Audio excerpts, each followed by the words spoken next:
Algérie, la nuit des grands drapeaux.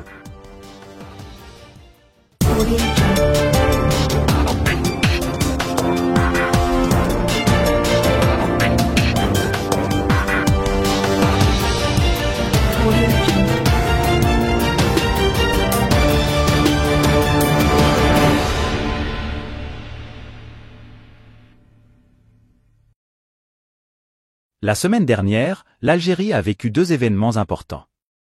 L'un a fait l'objet d'un grand tapage médiatique alors que l'autre a été complètement bâillonné. Le régime militaire d'Alger a mobilisé tous les médias pour se plaindre d'une manœuvre des Marocains pour camoufler l'énorme percée des Kabyles aux Nations Unies. Le premier événement est le maillot de la Renaissance sportive de Berkane.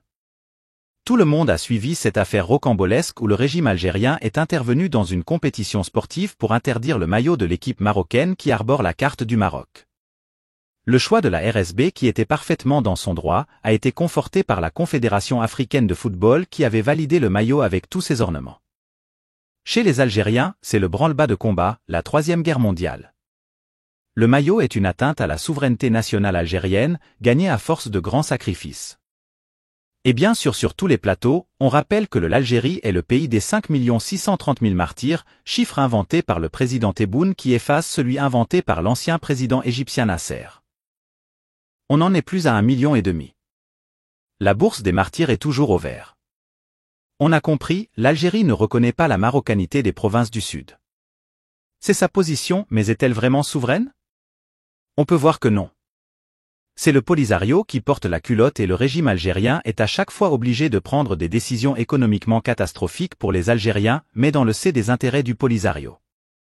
La fermeture du gazoduc, les embrouilles avec l'Espagne, la France et plusieurs pays africains ont fini par isoler le pays, détruire son économie, rendre la vie des Algériens de plus en plus difficile.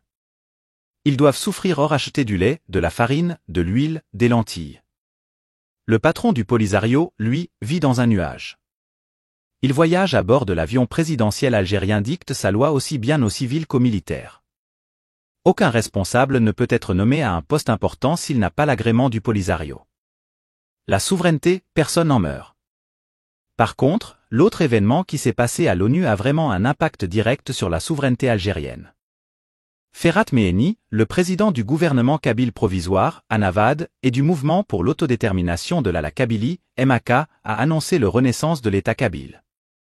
Un grand succès. Les Kabyles ont fait la fête aux États-Unis, dans plusieurs capitales européennes et même en Kabylie, malgré la répression de ce que les Kabyles appellent le colon algérien. Lequel de ces deux événements érode la souveraineté de l'Algérie? Les Kabyles sont 12 millions et ils estiment qu'ils n'ont rien à voir avec l'Algérie puisqu'il était indépendant avant l'arrivée des colons français en 1830. Ils s'étaient d'ailleurs toujours battus contre l'armée française et c'est en grande partie grâce à eux que l'Algérie est devenue un pays. Que peut-on comprendre de ces deux affaires? Tout simplement que la cause du Polisario et du peuple sahraoui n'existe pas, n'a jamais existé. Que c'est le régime algérien qui poursuit ses exactions contre le royaume du Maroc. Son rêve persistant est d'avoir une fenêtre sur l'Atlantique, une idée qui remonte aux années 60. Il vise aussi à affaiblir le Maroc. Une politique qui dure depuis un demi-siècle. Un temps que le Maroc a exploité pour renforcer son économie, son savoir et son positionnement dans le monde.